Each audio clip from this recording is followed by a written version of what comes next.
Hello दोस्तों, नमस्कार। कैसे हैं आप सब ठीक होंगे। तो आज एक बड़ी सुंदर सी कहानी लेकर आए हैं। कहानी को अंत तक जरूर देखिएगा। अगर आप अंत तक देखिएगा तो आपको समझ आएगी। तो चलिए कहानी शुरू करते हैं। एक रामू नाम का लड़का था जो बचपन से पढ़ाई लिखाई में अच्छा था और उनका दोस्त था सूरज। सूरज भी पढ़ाई में ठीक ठाक था पर रामू जैसा नहीं था।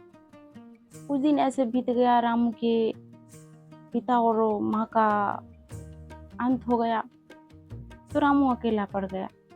ऐसे रामू की पढ़ाई छूट गई तो रामू की शादी हो गई। उधर सूरज का भी शादी हो गया। रामू के बच्चे हो गए, सूरज के भी बच्चे हो गए। लेकिन रामू की स्थिति ठीक नहीं थी। रामू पहले से ही गरीब था और माँ बाप के गुजरने से कमाई आना बंद हो गया और इधर लोग भी बढ़ गए तो रामू की स्थिति ठीक नहीं थी। और सूरज की स्थिति रामू से बेहतर थी, कई गुना बेहतर थी, क्योंकि सूरज रामू से बिल्कुल अलग था। दोस्त था लेकिन बिल्कुल अलग। एक दिन रामू और सूरज बैठे थे। बात बात पे रामू भी अपनी स्थिति को लेकर बात करने लगे और सूरज भी। तो सूरज ने रामू को बताया कि चल आज मेरे साथ में तुम्हें काम देता हूँ। तो रामू बोला ठीक है चलो, क्योंकि मुझे ज़रूरत है। तो सूरज उसे ले गया। सूरज ले गया तो रामू बोला कहाँ ले जा रहा है भाई, हमको तो बता दो कि कहाँ ले जा रहा है। सूरज बोला तू चुपचाप चल, जहाँ जा रहे हैं वहाँ चल, वहीं तुमको बताएंगे।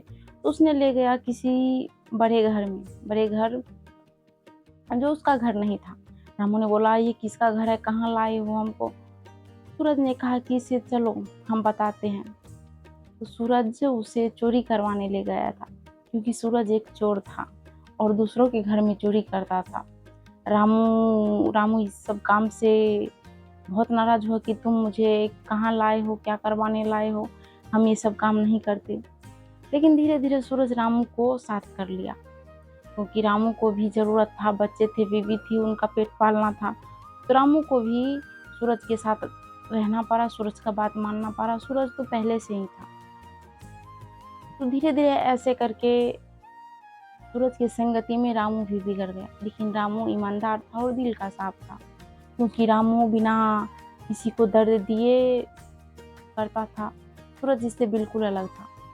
सूरज मारता भी था, पीटता भी था और सारा कुछ ले लेता था जिसके घर जाता था। अगर वो नहीं देता तो बहुत खतरनाक था। सूरज मार भी देता था और हमेशा रामू को आगे करता था और ये पीछे रहता था। इसी तरह धीरे धीरे रामू का नाम सारे गाँव में खराब हो गया। लेकिन सूरज का नाम खराब नहीं हुआ, क्योंकि सूरज चतुर था, पीछे से वार करता था और रामू आगे से। रामू बेचारा नादान, उसको क्या पता था, और रामू को हमेशा आगे रखता था। इसी तरह धीरे धीरे रामू को ये काम ठीक नहीं लगा, क्योंकि सूरज जान भी ले लेता था किसी किसी आदमी का, जो नहीं देता था उसका जान भी ले लेता था। रामू धीरे धीरे सूरज का साथ छोड़ दिया। रामू की स्थिति बिगड़ने लगी। उसके घर में भूखों की तंगी होने लगी। किसी रोज बच्चा भूखे सो जाते थे, किसी रोज उसकी पत्नियां भूखे सो जाती थी, किसी रोज सूरज नाम खराब हो चुका था पहले। इसी तरह चलता रहा। तो एक दिन रामू की बीवी का तबीयत खराब हो गया। तो रामू को गाँव में किसी ने मदद नहीं किया, तो रामू को जाना पड़ा अपने दोस्त सूरज के पास। जैसे ही सूरज के घर पे गया तो रामू ने आवाज़ लगाया कि सूरज तुम घर पे हो, निकलो, तुझसे काम है। 2-3 बार आवाज़ लगाया तो सूरज नहीं निकला। निकली उसकी बीवी। उसने काम है, क्या बात है रामू, क्या काम है सूरज से। तो रामू ने कहा कि भाभी सूरज से बात करना है, सूरज को बताए बुलाइए, उनसे काम। तो गुंडा हो तुम, मेरे दरवाजे पे क्या कर रहे हो, अगर कोई देख लेगा तो बड़ा हंगामा हो जाएगा, तुम डाकू हो, चोर हो, जाओ मेरे दरवाजे पर से जाओ। तो उसने बोला नहीं, बुलाइए, हमको उससे बात करना है, बात करके हम चले जाएंगे। उसने जिद करने लगी नहीं। तब तक में सूरज भी अंदर से आ गया। सूरज अंदर से आया तो उसकी पत्नी उसे मना कर दिया, उसे नहीं मिलने दिया। ऐसे धीरे धीरे हंगामा बढ़ गया तो सारे गाँव वाले जमा हो गए।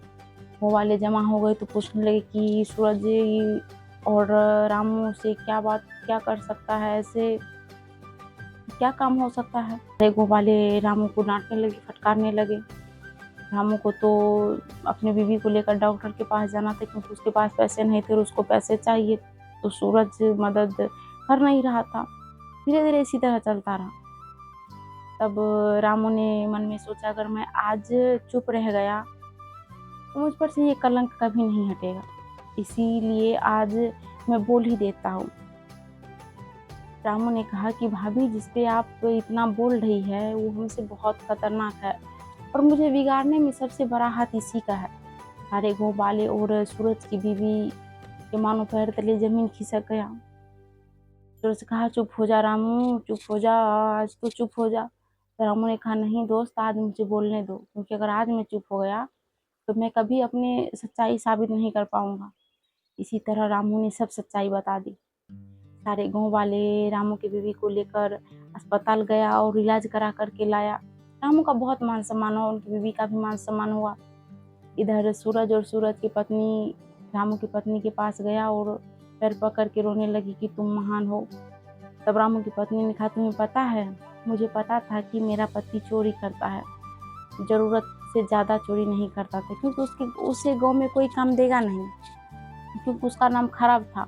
और मुझे ये भी पता था कि तेरे पति ने मेरे पति को बिगाड़ा है और मजबूरी बस रामू को भी ये काम करना पड़ा। इतना खतरनाक कि दूसरों को मार भी देता था, लेकिन रामू ऐसा नहीं करता था। रामू सूरज से बहुत अलग था, मुझे पता था।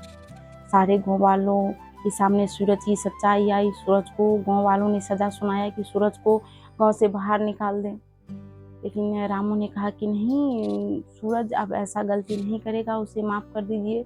सूरज को संभलने का मौका दिया और सब गाँव वालों ने कहा कि अगर फिर से ऐसी गलती हुई तो सूरज के सारे परिवार को गाँव से बाहर कर दिया जाएगा।